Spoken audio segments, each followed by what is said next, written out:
news. Now, we have a visual treat for you for the next few minutes because the winning images in this year's Wildlife Photographer of the Year competition have been made public. This stunning picture of a young polar bear sleeping on an iceberg, captured by the British amateur photographer Nima Sarikhani, was the people's choice among an absolute roll call of fabulous pictures. Well, let's go live now to the Natural History Museum's Pauline Roberts, who is the head of the Wildlife Photographer of the Year programme. Pauline, welcome. What a great job you've got. I mean, this is an absolutely stunning image, isn't it, this polar bear one? Good afternoon. Absolutely. What a stunning selection. So every year we choose 25 images, or the jury chooses 25 images to be then voted on by the public. And this year, the selection was amazing as usual. The beauty of that polar bear, but the tenderness as well of that lion cub being groomed by two mothers, or even some humorous species interactions like the turtle and the dragonfly. It's been a tough one. I'll come to those other ones in a moment, but still on the screen is that winning image of the polar bear. I mean, as always with photography at its best, it tells a story, and in this case, it is about climate change and habitat loss, isn't it? That's what the photographer says they were trying to portray here. Absolutely, and they did wait for quite a while, more than 3 days, to find two polar bears and take that photo. It tells also the story of a rapidly changing world, and although the population of the polar bears in that region is stable, it is possible that with temperature rising, that these iconic animals will really struggle in the future to continue to live. I want to put onto the screen those images that you referenced a moment or two ago, that Balkan turtle and the lionesses. I love that one on the right of the screen, grooming a cub. Just tell me briefly why you picked those two. So the jury, actually, the panel of international experts that gather every year to select those images, they look for unusual shots, images that are unique and that are also excellent photographs, and that portrait of that little cub looking straight at you but being groomed by two mothers, and that sort of shared parenting moment is very, very moving. Give me an idea of just how many pictures get sent into you for a competition like this. And as always, it must be really tricky for a jury, because they are so different, some of them, to try and work out which ones to highly commend, which ones to actually win.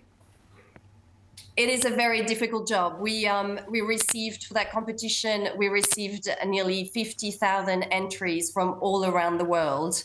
And the jury had the very difficult job to choose 100 for the main competition, and then another 25 for People's Choice Award. And they choose creativity. They choose obviously technical excellence. It has to be amazing photographs, but also the stories behind the photographs are really important. And that's why we have such a variety of amazing images that are so unique from photographers all over the world. Well, you're exactly right, because we've been showing just a roll call of them as you've been speaking. I'm going to put another single image on, which was of the Northern Lights, and I want you just to describe to us, because you have here the whole practical difficulty of photography on or around water. How did they pull off an image like this? Well, it's a very experienced photographer. Is it the Aurora Jelly's photograph? And they have their own techniques, and they've had to work with long exposure. So it requires a lot of skills and very trained and experienced photographers to take those kind of photos. Now, all of these photos, these winners, the highly commended, I think they're on display at the Natural History Museum. How does it work? Does a display like that get physically taken around the world, or it just exists where it is now and available online for people actually to see more of these images? Absolutely. So the exhibition in London is visible until the 30th of June, but actually the images are also available online, and they go on tour all around the world every year. So they are seen by millions of people, and that's what we would like to do. We've only got about a minute and a half left as we go through more of the photographs. Just tell me, because the jury are sat, they have chosen, what did you like best? So actually, I have a favorite in the People's Choice. It was a species that is very rare, an Ethiopian wolf. I don't know if you have it in your selection on rotation, but it is also the duty of the competition to raise awareness about species that are not as known and that might be suffering from human impact or habitat loss or any effect from climate change. And there are some beautiful examples in the selection, whether it's People's Choice or the main 100 winners in the competition.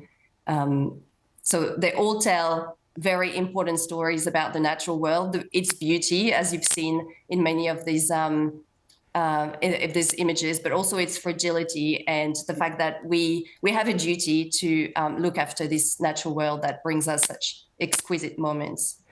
Well, Pauline Robert, you're absolutely right about exquisite moments and exquisite photographs. You gave our poor director a bit of a heart attack by quoting and referencing your particular favourite. He's literally going through all of his list looking for it. I don't think he actually quite got there, but thank you so much for joining us and taking us through all those wonderful photographs. I'm back with headlines here on the programme in a moment or two.